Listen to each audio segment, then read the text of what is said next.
Hello guys, मैं राजीव कुमार स्वामी एक बार फिर से हाजिर हूँ आप लोगों के लिए तृतीय क्रियाकलाप के दूसरे वीडियो में, जिसमें अपन चर्चा करेंगे परिवहन के बारे में कि परिवहन जो है वो किस प्रकार से जो है वो मानव और मानव क्रियाओं को प्रभावित करता है और परिवहन किस प्रकार से तृतीयक व्यवसाय में अपना स्थान जो है वो पक्का करता है। तो इस बारे में अपन चर्चा करेंगे इस वीडियो में। तो देखिए, परिवहन की अगर अपन बात करें तो परिवहन जो है वो एक ऐसी सेवा अथवा सुविधा होती है जिससे व्यक्तियों, विनिर्मित माल तथा संपत्ति को जो है भौतिक रूप से एक स्थान से दूसरे स्थान पर जो है ले जाया जा सकता है। ठीक है, तो परिवहन जो है वो आपका क्या रहेगा, परिवहन किसे कहेंगे? परिवहन क्या होता है? व्यक्ति या वस्तुओं को एक स्थान से दूसरे स्थान पर स्थानांतरित करता है। ठीक है, तो उससे क्या कहेंगे? परिवहन कहेंगे। मनुष्य जो है उसकी अगर अपन बात करें तो गतिशीलता जो है मूलभूत आवश्यकताओं को, तो ये जो है मनुष्य की जो गतिशीलता है उसकी मूलभूत जो आवश्यकता है उसको पूरा करने हेतु जो है निर्मित एवं संगठित उद्योग है। तो ये जो है मनुष्य और उसकी आवश्यकताओं की जो पूर्ति है, उसकी मूलभूत सुविधाओं की पूर्ति है, तो उसके लिए जो परिवहन जो है एक महत्वपूर्ण जो है संगठित उद्योग है। आधुनिक समाज में जो वस्तु है उसके उत्पादन, वितरण और उपभोग में जो है सहायता देने के लिए तीव्र और सक्षम परिवहन जो व्यवस्था है वो हर व्यक्ति जो है वो चाहता है। तो आधुनिक समाज में जो है वस्तु उत्पादन हो, ठीक है, वितरण हो, उपभोग हो, ठीक है, और तो इन सब में सहायता देने के लिए एक अच्छे परिवहन जो तंत्र है उसका होना आवश्यक है। और हर व्यक्ति ये चाहता है आज कि एक उन्नत परिवहन प्रणाली हो। ठीक है, क्योंकि एक उन्नत परिवहन प्रणाली जो है वो क्या कर देती है, समय और दूरी जो है दोनों को क्या कर देती है, कम कर देती है। इसलिए एक उन्नत परिवहन प्रणाली की चाहत आज आधुनिक समय में हर व्यक्ति को है। ठीक है, हर व्यक्ति चाहता है कि परिवहन के साधनों का अत्यधिक विकास हो। इस जटिल व्यवस्था की प्रत्येक अवस्था में परिवहन द्वारा पदार्थ का मूल्य अत्यधिक बढ़ जाता है। तो ये जो प्रक्रिया है या ये व्यवस्था है, ये व्यवस्था काफ़ी ज़्यादा जटिल है और इसके प्रत्येक अवस्था में, ठीक है, प्रत्येक इसकी अवस्था रहेगी, उस प्रत्येक अवस्था में क्या होता है कि परिवहन द्वारा जो पदार्थ होता है उस पदार्थ का मूल्य जो है वो अत्यधिक बढ़ जाता है। ठीक है, यानी प्रभावित होता है। प्रभावित क्यों होता है? वो इसलिए प्रभावित होता है क्योंकि किसी भी वस्तु का जब भी परिवहन होगा, ठीक है, तो उस परिवहन के अंदर जो है परिवहन के अंतर्गत क्या होगा भाई? जाहिर सी बात है कि किराया लगेगा, यानी पैसे लगेंगे। तो ऐसे में जो वो वस्तु होती है उस वस्तु का जो वास्तविक मूल्य होता है उसमें वृद्धि हो जाती है। क्यों हो जाती है? क्योंकि परिवहन लागत जो आएगी उस परिवहन लागत को भी उस वस्तु से ही निकाला जाएगा या प्राप्त किया जाएगा। जैसे मान लो, एग्जाम्पल मैं देता हूँ किसी भी चीज़ का। आप मान लो, जैसे आप मान लो जयपुर से कोई सामान खरीदते हो, उसकी कीमत वहाँ पर सिर्फ 5,000 रुपये है। फिर परिवहन के माध्यम से वो सामान आप लक्ष्मणगढ़ लेके आए, तो जयपुर से लक्ष्मणगढ़ का परिवहन लागत जो है वो उसकी रहेगी, मान लो कि जैसे अपन मान लेते हैं नॉर्मली, ठीक है, जैसे मान लो 3,000 रुपये। ठीक है, तो अब यहाँ पर वस्तु कितने रुपए की थी? 5,000 की। परिवहन लागत कितनी आई? 3,000 रुपये या 2,000 मान लो भाई, चलो 2 मान लेते हैं 3 की जगह। तो परिवहन लागत कितनी आई? 2,000 रुपये। वस्तु कितने की थी? 5,000 की। प्लस कितने हो गए? 7,000। अब भी उस वस्तु की अगर अपन मूल्य की बात करें तो उस वस्तु का मूल्य कितना हो गया? 7,000 रुपये।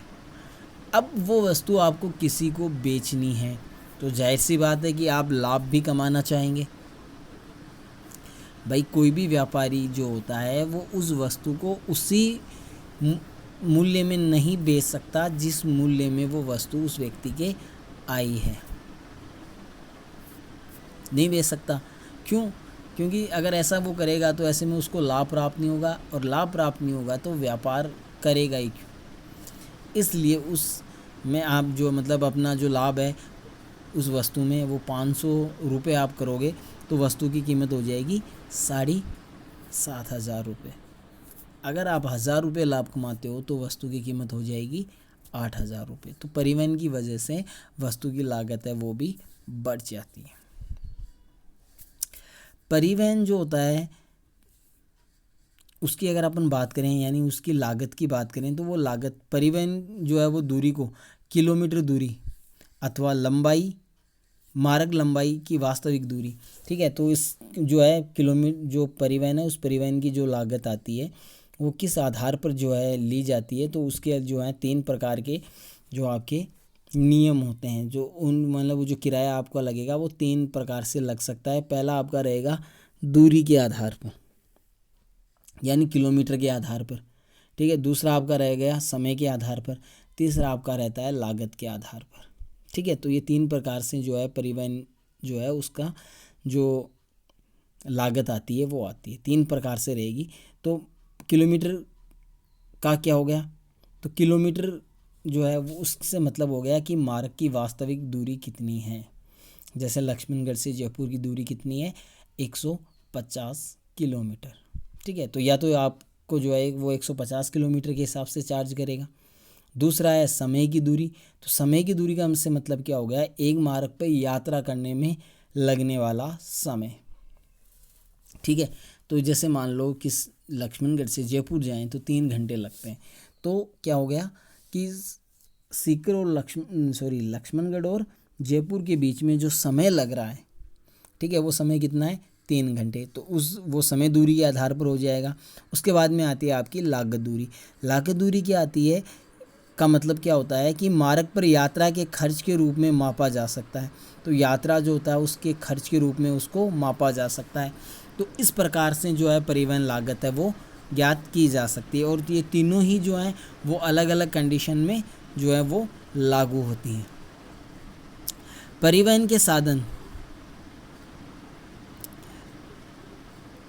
चयन के समय अथवा लागत के संदर्भ में एक निर्णायक कारक हैं। मानचित्र पर समान समय में पहुंचने वाले स्थानों को मिलाने वाली जो रेखा होती है उसको समकाल रेखा कहा जाता है, और ये मानचित्रों पर खींची जाती है। अब आता है जाल तंत्र और पहुंच। जैसे ही परिवहन व्यवस्थाएं विकसित होती हैं, विभिन्न स्थान आपस में जुड़कर जाल तंत्र की रचना करते हैं। तो जाल तंत्र है वो क्या होता है कि जैसे ही परिवहन जो है वो व्यवस्थाएं जो होती हैं, परिवहन की जो अवस्थाएं होती हैं वो विकसित अवस्था में हो जाती हैं, और आसपास के जो स्थान हैं वो आपस में जुड़ जाते हैं, तो उनको आप क्या कहोगे, परिवहन जाल तंत्र कहते हैं। जाल तंत्र तथा योजक से मिलकर बनते हैं। तो जाल तंत्र जो होते हैं यौगिक से मिलकर बनते हैं, अथवा अधिक मार्गों का संधि स्थल एवं उद्गम बिंदु, एक गंतव्य बिंदु अथवा मार्ग के सारे कोई बड़ा कस्बा नोड होता है। प्रत्येक सड़क से जो 2 नोडों को जोड़ती है योजक कहलाती है। एक विकसित जाल तंत्र में अनेक योजक होते हैं, जिसका अर्थ है कि स्थान सुबद्ध है। यानी कहने का मतलब क्या है, यहाँ पर आपको 3 चीज़ें दी हुई हैं मोस्टली, वो समझनी है। पहला आपका है नोड, दूसरा आपका है योजक, और तीसरा आपका है जाल तंत्र। तो सबसे पहले आता है नोडक। नोडक क्या होता है, एक संधि स्थल होता है, नहीं समझे, एक ऐसा क्षेत्र जहाँ से चारों ओर, ठीक है, से जो है सड़कें या मार्ग हैं वो आते हों, ठीक है।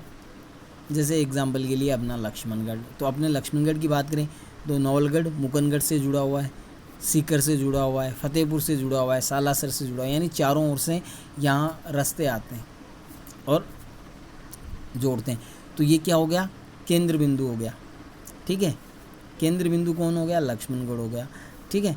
अब ये जो लक्ष्मणगढ़ है ये क्या कहलाएगा, नोड कहलाएगा, ठीक है। क्या कहलाएगा, नोड कहलाएगा। तो नोड क्या होगा, एक ऐसा स्थल जो मार्ग के बीच में हो और वहाँ से विभिन्न दिशाओं में विभिन्न शहरों के लिए मार्ग निकलते हों, तो वो नोड कहलाता है। अब जब दो नोड आपस में जुड़ जाते हैं तो वो नोड जो हैं वो आपके क्या कहलाते हैं, योजक कहलाते हैं। योजक किसे कहेंगे, दो नोडों के मिलने पर बनने वाला स्थल, ठीक है, तो वो योजक कहलाएगा। जैसे लक्ष्मणगढ़ फतेहपुर या लक्ष्मणगढ़ सीकर, ठीक है, तो ये क्या हो गए, नोड हो गए, ठीक है। अब ये नोड, दोनों नोड हैं, अब ये दोनों नोड जुड़ गए तो योजक हो गया। और एक विकसित जाल तंत्र में अनेक योजक होते हैं। अब ये जो योजक हैं वो आपस में जुड़ेंगे और जुड़कर क्या बन गए, परिवहन जाल तंत्र बन गए, ठीक है। तो आ गया समझ में कि जाल तंत्र है वो कैसे बनता है। नेक्स्ट अपन बात करेंगे परिवहन को प्रभावित करने वाले कारक। तो परिवहन को प्रभावित करने वाले कारक जो हैं वो सबसे पहला कारक आपका इसमें रहेगा, परिवहन की जो मांग होती है वो जनसंख्या पर निर्भर करती है, ठीक है। जनसंख्या पर जो है वो करेगी या जनसंख्या के आकार से प्रभावित होगी, ठीक है। क्योंकि जब देखो भाई, जितनी ज़्यादा जनसंख्या होगी उतनी ही ज़्यादा क्या होगी, परिवहन की मांग होगी। अगर मान लो जनसंख्या कम है, मान लो किसी गांव में 100 व्यक्ति रहते हैं और उन 100 व्यक्तियों में से प्रतिदिन सिर्फ 20 व्यक्ति क्या करते हैं, आवागमन करते हैं, तो ऐसे में वहाँ परिवहन के साधन ज़्यादा विकसित हो सकते हैं, नहीं हो सकते। अगर किसी क्षेत्र में मान लो 10,000 पॉपुलेशन रहती है और उस 10,000 पॉपुलेशन में से प्रतिदिन के हिसाब से अगर अपन देखें तो 5 से 6,000 व्यक्ति आवागमन करते हैं, तो ऐसे में परिवहन की जो अवस्था है वो विकसित हो जाएगी। क्यों हो जाएगी, क्योंकि मांग ज़्यादा है, परिवहन की मांग है, ठीक है। तो ये यहाँ पर जो है जनसंख्या से और जनसंख्या के आकार से जो परिवहन जो होता है जनसंख्या के आकार से काफ़ी ज़्यादा प्रभावित होता है। जनसंख्या का आकार जितना बड़ा होगा परिवहन की मांग उतनी होगी। तो ये बात मैं आपको पहले भी बता चुका हूँ कि जितनी ज़्यादा पॉपुलेशन होगी, ठीक है, यानी जनसंख्या की जैसे मान लो जैसे 10,000 है, फिर 1 लाख है, 10 लाख है, करोड़ है, 10 करोड़ है, तो जितनी ज़्यादा पॉपुलेशन ज़्यादा होगी या उसका आकार ज़्यादा होगा, आकार का मतलब यहाँ संख्या से ही है, ठीक है। तो जितनी ज़्यादा पॉपुलेशन होगी, ठीक है, उतना ही ज़्यादा जो परिवहन है वो विकसित होगा। क्यों, क्योंकि ज़्यादा जनसंख्या में ज़्यादा मांग होगी और ज़्यादा मांग होगी तो परिवहन जो है वो ज़्यादा विकसित होगा।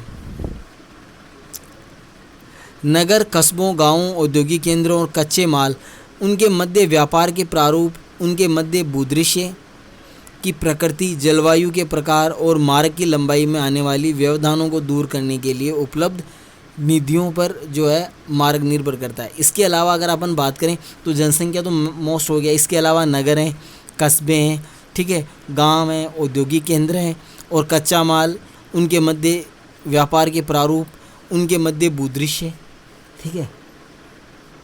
यानी भूदृश्य का मतलब क्या हो गया कि भाई वहाँ का जो धरातल है वो कैसा है, यानी जहाँ समतल धरातल होगा या मैदानी भाग होगा वहाँ परिवहन जो है वो अधिक तेज़ गति से विकसित होगा। वहीं पहाड़ी क्षेत्रों और पठारी क्षेत्रों की में जो है वो परिवहन जो है वो कम विकसित होगा। इसलिए भूदृश्यों की प्रकृति है वो बहुत ज़्यादा इफ़ेक्ट करती है, ठीक है, या भू आकृति है वो काफ़ी ज़्यादा प्रभावित करती हैं। किसको करती हैं, परिवहन को। दूसरा आपका रह जाएगा जलवायु के प्रकार। तो जलवायु कैसी है, तो जलवायु के आधार पर भी जो है जो परिवहन है वो विकसित होता है। क्यों विकसित होता है, देखो अगर जहाँ अनुकूल जलवायु होगी तो वहाँ जनसंख्या का फैलाव ज़्यादा होगा, इसलिए परिवहन की मांग भी ज़्यादा होगी। अगर जलवायु प्रतिकूल रहती है तो ऐसी कंडीशन में क्या होगी, परिवहन की मांग कम हो जाएगी। कम क्यों हो जाएगी, कम क्यों हो जाएगी, कम इसलिए हो जाएगी क्योंकि जनसंख्या जो है वो कम है तो परिवहन भी कम ही होगा, तो इसलिए जलवायु भी काफ़ी ज़्यादा प्रभावित। इसके अलावा मार्गों की लंबाई, ठीक है, मार्ग हैं वो कितने लंबे हैं और उनके ऊपर आने वाले व्यवधान, ठीक है, तो ये भी परिवहन को काफ़ी ज़्यादा प्रभावित करते हैं। तो इस प्रकार से जो ये सभी कारण हैं ये सब मिलकर परिवहन को काफ़ी ज़्यादा प्रभावित है वो करते हैं। अब अपन आगे चलते हैं और चर्चा करते हैं संचार पर। संचार क्या है? संचार सेवाओं में शब्दों और संदेशों तथ्यों तथा विचारों का प्रेषण सम्मिलित है। तो संचार जो है मोस्टली क्या होता है, दो व्यक्तियों के बीच होने वाले जो वैचारिक संप्रेषण है उसको संचार कहा जाता है। ठीक है, यानी दो लोगों के बीच में, ठीक है, क्या होता है, वार्तालाप होता है, उस वार्तालाप को ही संचार कहते हैं। ठीक है, अब ये शब्दों के माध्यम से हो सकता है, संदेशों के माध्यम से हो सकता है, तथ्यों पर हो सकता है और विचारों पर हो सकता है। तो इसके प्रकार कोई भी हो सकते हैं। लेखन के आविष्कार ने संदेशों को संरक्षित किया और संचार को परिवहन के साधनों पर निर्भर करने में सहायता की। तो यहाँ पर अगर अपन बात करें, जैसे ही लिखने का आविष्कार हुआ था, ठीक है, लिखने के आविष्कार के साथ ही जो संचार जो है, संचार के जो साधन हैं, उन संचार के साधनों जो हैं उनका विकास हुआ। साथ ही साथ संदेशों को जो है संरक्षित किया गया। ठीक है, क्योंकि लिखकर जो है उनको सुरक्षित रखा जा सकता था। और संचार को जो परिवहन है, परिवहन के साधनों पर निर्भर करने में सहायता की। वास्तव में हाथ पशुओं, नाव, सड़क, रेल तथा वायु द्वारा परिवहित होते थे। तो उस समय जो था, या तो व्यक्ति द्वारा संचार जो है वो प्रेषित किया जाता था, यानी भेजा जाता था, या फिर पशुओं के माध्यम से, या फिर यातायात के साधन, नाव है, सड़क है, रेल है, वायु है, इनके द्वारा जो है वो संदेशों को एक स्थान से दूसरे स्थान पर भेजा जाता था। यही कारण है कि परिवहन के सभी प्रारूपों को संचार का पथ कहा जाता है। और इसीलिए ही क्या कहा जाता है कि जो आपका परिवहन जो है उसको क्या कहा जाता है, संचार का पथ कहा जाता है, यानी मार्ग कहा जाता है। संचार का मार्ग परिवहन को कहा जाता है। क्यों? क्योंकि परिवहन के माध्यम से ही संचार जो है वो विकसित हो पाया था। ठीक है, तो जहाँ परिवहन जाल तंत्र सक्षम होगा वहाँ संचार का फैलाव सरल होता है। तो जहाँ परिवहन के साधन हैं वो काफ़ी ज़्यादा उन्नत अवस्था में होते हैं, तो वहाँ पर संचार भी जो है वो उन्नत अवस्था में होगा। अगर कहीं पर परिवहन के साधन जो हैं वो विकसित अवस्था में नहीं है, तो संचार भी विकसित नहीं हो पाएगा। मोबाइल, दूरभाष और उपग्रह जैसे कुछ विकासों ने संचार को परिवहन से मुक्त कर दिया। ठीक है, तो ये बात तो आपकी थी पहले की। वर्तमान समय में अगर अपन बात करें तो वर्तमान समय में क्या है कि मोबाइल आ गया, टेलीफोन जो है वो आ गए, उपग्रह जैसे कुछ नए विकास जो हुए, और इन विकासों ने क्या किया कि संचार को परिवहन से मुक्त कर दिया।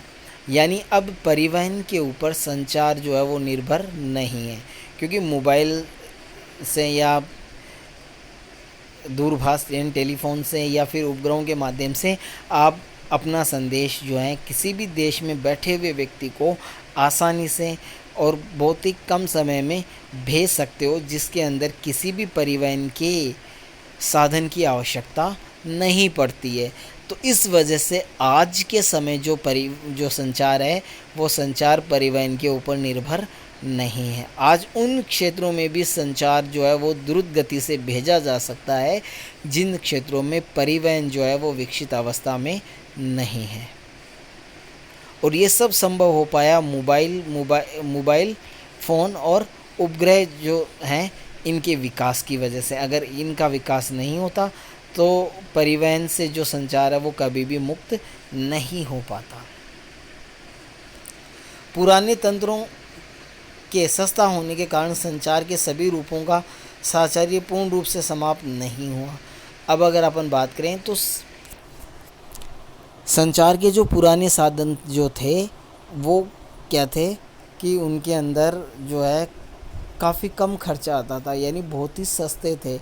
इसी वजह से आज भी ये जो संचार के साधन हैं वो अभी भी चल रहे हैं। यानी परिवहन से पूरी तरीके से संचार जो है वो क्या है, मुक्त नहीं हुआ है। आज भी कहीं ना कहीं जो है परिवहन के ऊपर निर्भर करता है, लेकिन अब जो उतनी ज़्यादा जो निर्भरता है वो नहीं रही। वो इसलिए नहीं है मुक्त जो नहीं हो पाया, वो इसलिए नहीं हो पाया क्योंकि संचार के साधन है जो मतलब परिवहन के साधन जो है वो सस्ते हैं। ठीक है, आधुनिक की बात करें, अगर मोबाइल की बात करें, टेलीफोन की बात करें, उपग्रह प्रणाली की बात करें, तो इनकी तुलना में वो साधन आज भी क्या है, बहुत ही ज़्यादा सस्ते हैं। भाई देखो, एक एंड्रॉयड मोबाइल की बात करें तो एक एंड्रॉयड मोबाइल की कीमत है वो 10 से 12 हज़ार रुपये होती है, ठीक है। फिर इसमें अदर जो खर्चा होता है, सिम आपको लेनी होती है, फिर आपको डाटा पैकेज करवाना होता है, या और भी जो कॉलिंग सिस्टम है, मैसेज सिस्टम है, तो उनको आपको एक्टिव करवाना होता है, जो जिसके लिए खर्च होता है, ठीक है। और ये खर्च जो है प्रति माह या प्रति वर्ष के हिसाब से लिया जाता है। तो ऐसे में अगर देखा जाए तो मोबाइल की अगर अपन बात करें या संचार साधनों उपग्रह की बात करें या फ़ोन की बात करें, तो ये क्या है, कहीं ना कहीं क्या है, ज़्यादा खर्चीले होते हैं, ठीक है। और पुराने साधन जो हैं वो कम खर्चीले हैं, ठीक है, इसलिए आज भी उनका प्रयोग जो है वो होता रहता है। अभी भी विशाल मात्रा में डाक का निपटारण डाकघरों द्वारा हो रहा है। कुछ संचार सेवाओं की चर्चा नीचे की गई है। तो आज भी आप देखते हैं कि बहुत से जो डाक सेवाएं हैं उनका निपटारण जो है डाकघरों द्वारा ही किया जाता है, यानी पत्र व्यवहार आज भी जो है वो चल रहा है। क्यों चल रहा है? क्योंकि वो सस्ते हैं। यहाँ पर अपन देखते हैं संचार के कुछ साधन जो हैं वो दिए गए हैं, उनके बारे में यहाँ पर चर्चा की गई है, कौन कौन से हैं, तो चलिए देखते हैं। तो संचार का उपयोग जो है वो विद्युत प्रौद्योगिकी के विकास से जुड़ा हुआ है। तो संचार जो है वो किससे जुड़ा हुआ है? विद्युत प्रौद्योगिकी से जुड़ा हुआ है, यानी इलेक्ट्रॉनिक टेक्नोलॉजी से जुड़ा हुआ है।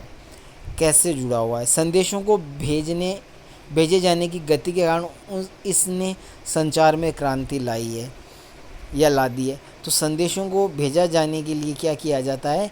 तेज़ गति की आवश्यकता रहती है, और तेज़ गति की आवश्यकता जो है वो किसके द्वारा पूरी होती है? विद्युत प्रौद्योगिकी के द्वारा ही होती है, ठीक है। तो विद्युत प्रौद्योगिकी के द्वारा ही संदेशों को कम समय में एक स्थान से दूसरे स्थान पर जो है स्थानांतरित किया जा सकता है। और जैसे ही ये अवस्था शुरू हुई, वैसे ही एक क्रांतिकारी परिवर्तन है वो हो गया। समय सप्ताहों से मिनटों में घट गया, और मोबाइल दूरभाष जैसी नूतन उन्नति ने किसी भी समय कहीं से भी संचार को प्रत्यक्ष और तत्काल बना दिया। अब जो विद्युत टेक्नोलॉजी है, इसने क्या किया कि जो समय था संदेशों में लगने वाला या संचार में लगने वाला, वो पहले सप्ताहों में था, ठीक है। सप्ताहों से उसने क्या कर दिया? मिनटों में कन्वर्ट कर दिया। यानी कोई संदेश को अगर या हमें कहीं भेजना हो, तो अगर पुराने टाइम की बात करें तो हम जो है परिवहन के साधनों का उपयोग करते थे। तो अगर कहीं दूर भेजना हो तो उसमें समय ज़्यादा लगता था, कभी कभार एक सप्ताह भी लग सकता। जैसे मान लो डाक के द्वारा आपको भेजना है, तो एक नॉर्मल कागज़ है, उसको पहुंचने में लगभग 7 दिन का समय लग जाता है। लेकिन जैसे ही विद्युतीय कोडिंग जो प्रणाली है वो आई, या विद्युत प्रौद्योगिकी आई, तो उसकी वजह से संचार जो है वो बहुत ही ईजी हो गया। इतना ईजी हो गया कि अब सप्ताहों का काम जो है वो मिनटों में होने लग गया। भाई टेलीफोन आ गया तो मिनटों में होने लग गया, ठीक है। तो मिनटों में जो है वो टाइम लगना शुरू हो गया। और आगे चलकर जब जो है मोबाइल दूरभाष जैसी नूतन उन्नति जो है वो, यानी मोबाइल का आविष्कार हुआ, तो मोबाइल के आविष्कार ने तो सब कुछ ही समाप्त कर दिया। यानी अब जो मिनटों की दूरियां है उसको भी कन्वर्ट कर दिया। क्यों कन्वर्ट कर दिया? क्योंकि मोबाइल से हम किसी भी समय कहीं से भी संचार को प्रत्यक्ष और तत्काल बना दिया गया है, ठीक है। यानी आज अपन क्या कर सकते हैं? मोबाइल की वजह से अब हम कहाँ हैं, ठीक है, किस समय है, इससे कोई फ़र्क नहीं पड़ता है, ठीक है। आज हम अपन कहीं से भी किसी भी समय क्या कर सकते हैं? किसी के साथ जो है वार्तालाप कर सकते हैं, या किसी के पास अपना संदेश है वो भेज सकते हैं, ठीक है। तो मोबाइल ने तो क्या है, सबको समेट कर रख दिया, ठीक है। और कहीं पे भी कर सकते हैं, ठीक है। भैया आप जैसे आज आप यहाँ बैठे हो, आप दूसरे देश में बैठे हुए व्यक्ति से बात कर सकते हो। आप घर में हो कर सकते हो, घर के बाहर हो कर सकते हो, जंगल में हो कर सकते हो।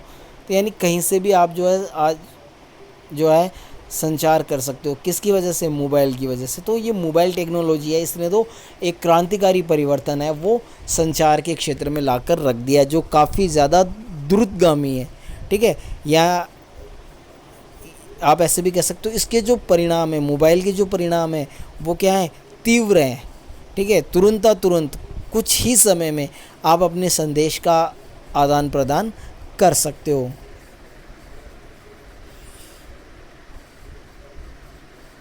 तार प्रेषण, मोर्स कोड और टेलेक्स अब जो है लगभग भूतकाल की वस्तु बन चुके हैं, क्योंकि मोबाइल जैसे ही आया तो मोबाइल ने इन सब को क्या कर दिया, समाप्त कर दिया। क्यों? क्योंकि मोबाइल अब ये जो जितने भी काम हैं ये अलग अलग चीज़ों के माध्यम से होते थे, ठीक है। तार जो था उसका एक अलग प्रोसेस था, मोर्स कोड जो है उसका एक अलग था, टेलेक्स जो था उसका अलग, सबकी एक अलग अलग प्रोसेस थी। लेकिन मोबाइल जो है, मोबाइल ने क्या कर दिया, मोबाइल क्या हो गया, इन सभी चीज़ों का संग्रहण है। यानी इसके मोबाइल के माध्यम से आप सभी चीज़ों का संप्रेषण जो है वो कर सकते हो, या संचार है वो कर सकते हो। आपको कुछ भी भेजना हो वो तुरंत आप कहीं पे भी भेज सकते हो।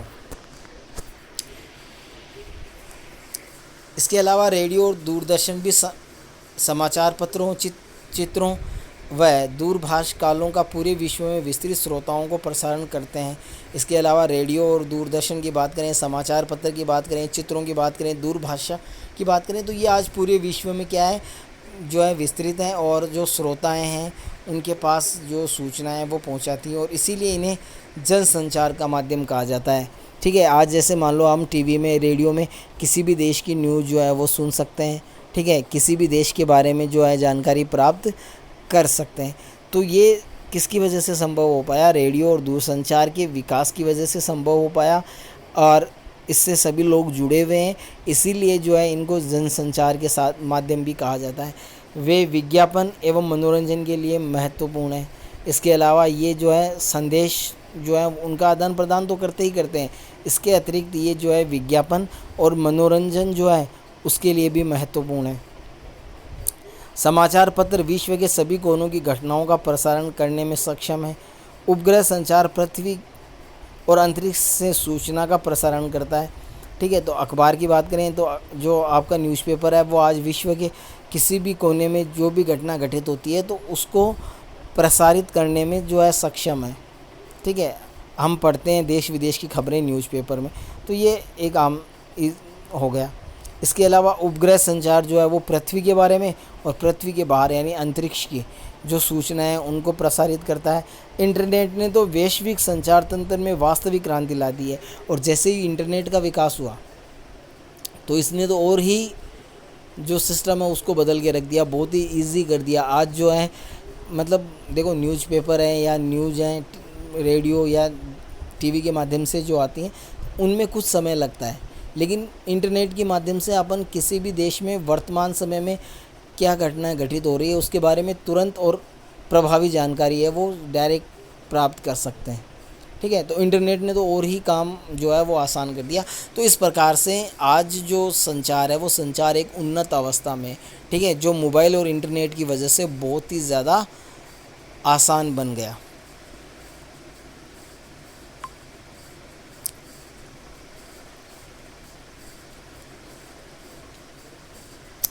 इसके बाद में नेक्स्ट बात करते हैं सेवाएं। सेवाएं क्या होती हैं? सेवाएं विभिन्न स्तरों पर पाई जाती हैं। कुछ सेवाएं उद्योगों को चलाती हैं, कुछ लोगों को, और कुछ उद्योग और लोगों दोनों को। उदाहरणतः है परिवहन तंत्र, ठीक है। तो सेवाएं जो है वो आज विभिन्न स्तरों में पाई जाती हैं, तो अलग अलग क्षेत्र में अलग अलग प्रकार की सेवाएं पाई जाती हैं, तो वो उनका एक अलग महत्व रहता है।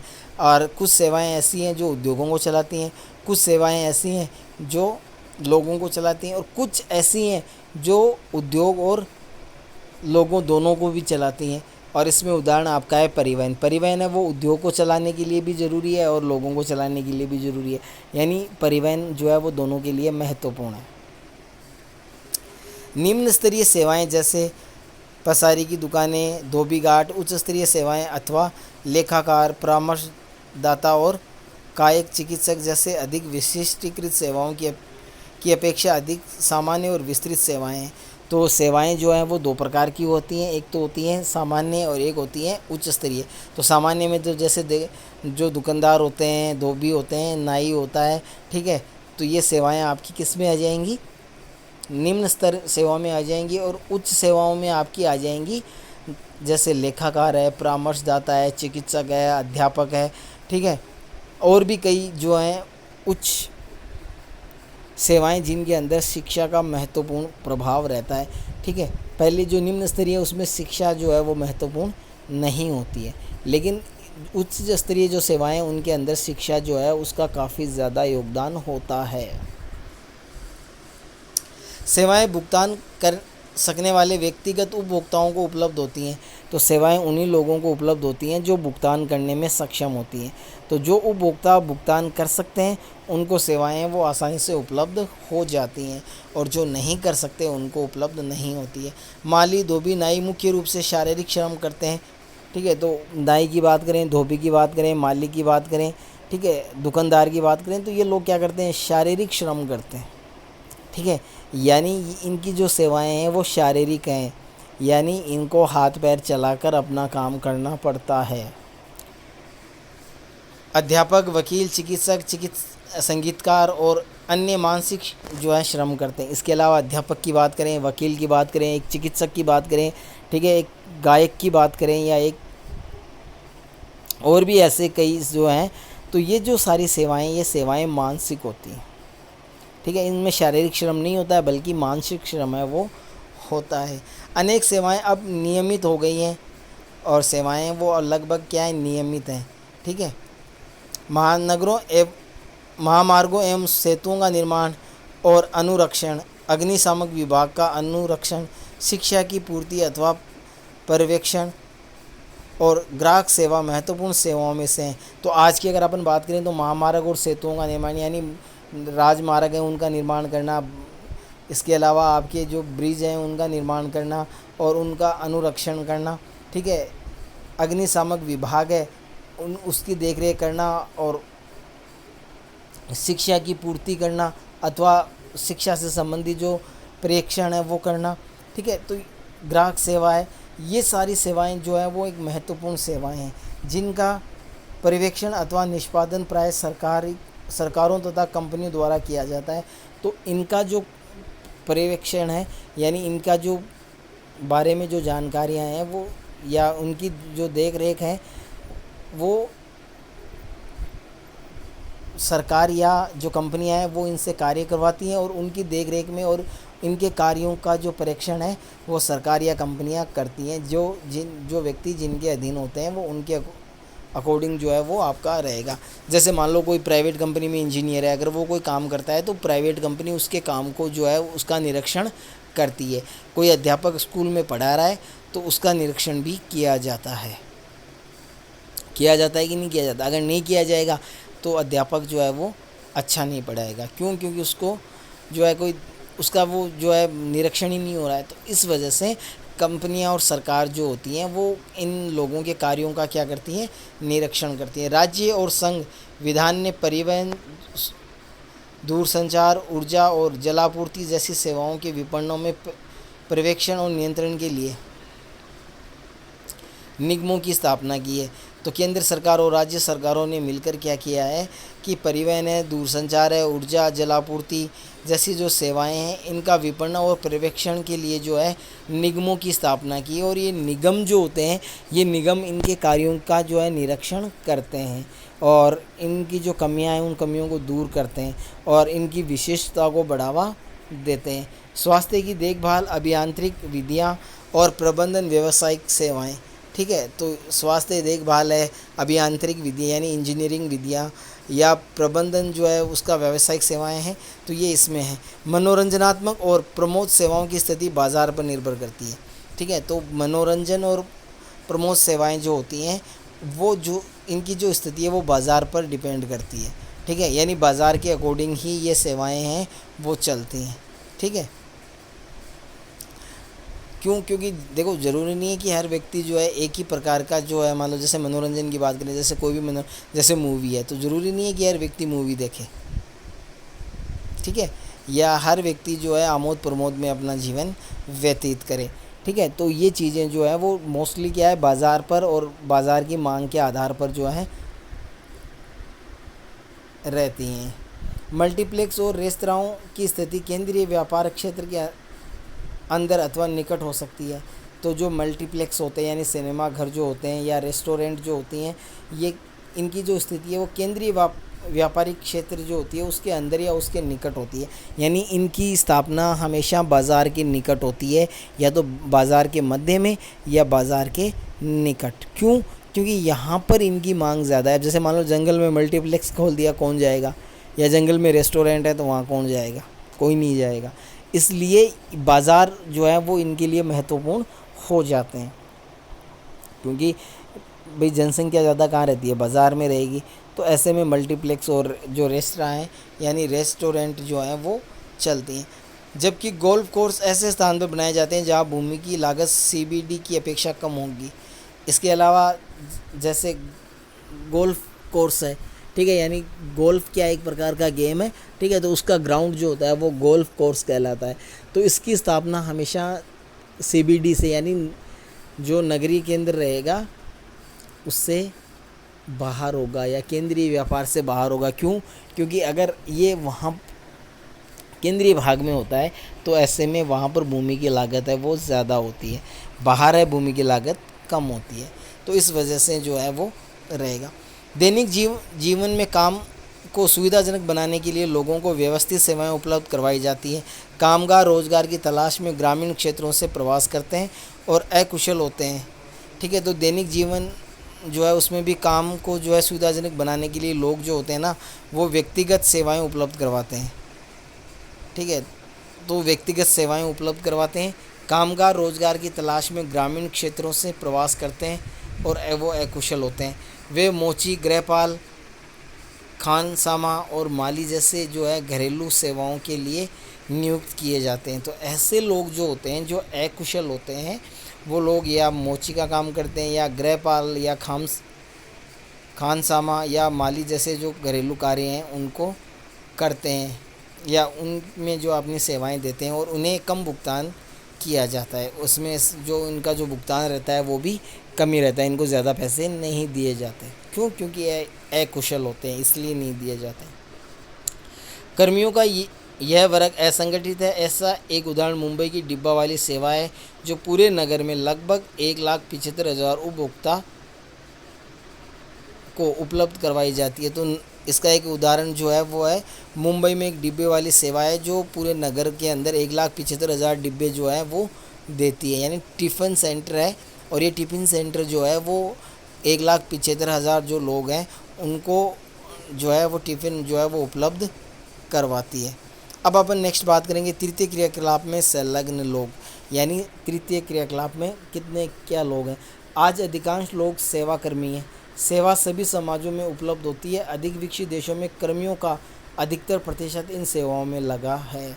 तो आज की अगर अपन बात करें तो आज अधिकांश जो लोग हैं वो सेवा कर्मी हैं, ठीक है, यानी सेवाएं दें तृतीय व्यवसाय में शामिल हैं और सेवाएं जो हैं वो सभी समाज में जो हैं वो उपलब्ध होती हैं, ठीक है, चाहे वो विकसित हो, चाहे वो विकासशील हो, चाहे वो अविकसित हो। भाई सेवाओं की तो आवश्यकता पड़ेगी, ठीक है। वो उनकी स्थिति के अनुसार जो वेतन है वो कम ज़्यादा हो सकता है। जैसे विकसित देशों में वेतन ज़्यादा है, विकासशील में उनसे कम और अविकसित में उससे कम, लेकिन सेवाएं तो रहेंगी।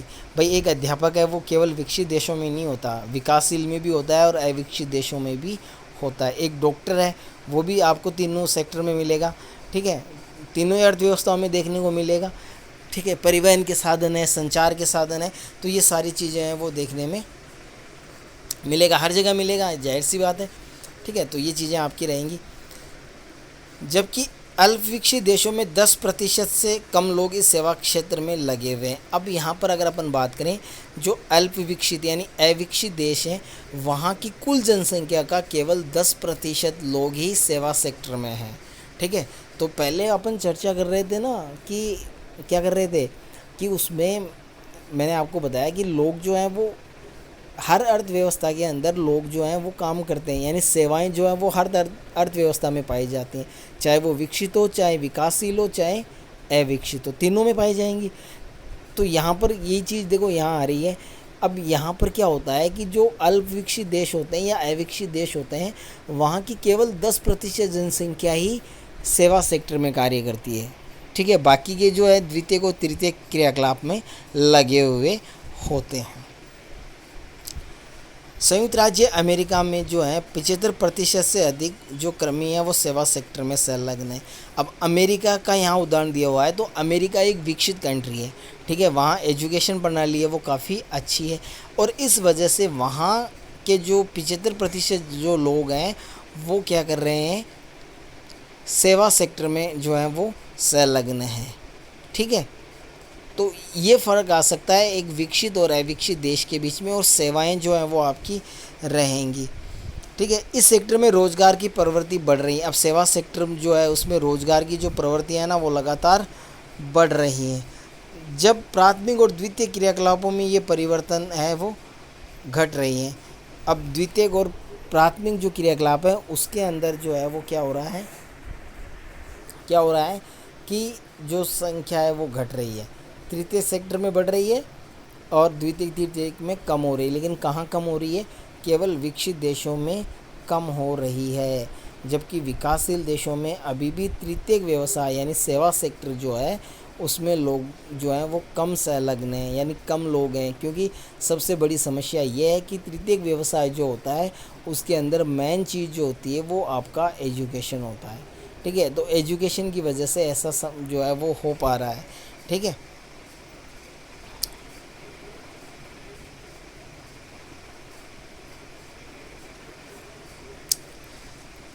इस वीडियो में बस इतना ही। नेक्स्ट वीडियो में अपन फिर से चर्चा करेंगे, जो है कुछ चयनित उदाहरण हैं जिनके बारे में जो आपके तृतीयक सेक्टर के अंतर्गत आते हैं। लोग जो है इनको तृतीयक व्यवसाय के अंदर शामिल नहीं करते, लेकिन ये तृतीयक सेक्टर में ही आते हैं, तो इनके बारे में अपन चर्चा करेंगे, जिसमें आपके पर्यटन है, ठीक है, और कई चीज़ें हैं जो है इसके अंदर आपके आएंगी। तो नेक्स्ट वीडियो में फिर से मुलाकात होगी, तब तक के लिए नमस्कार, धन्यवाद।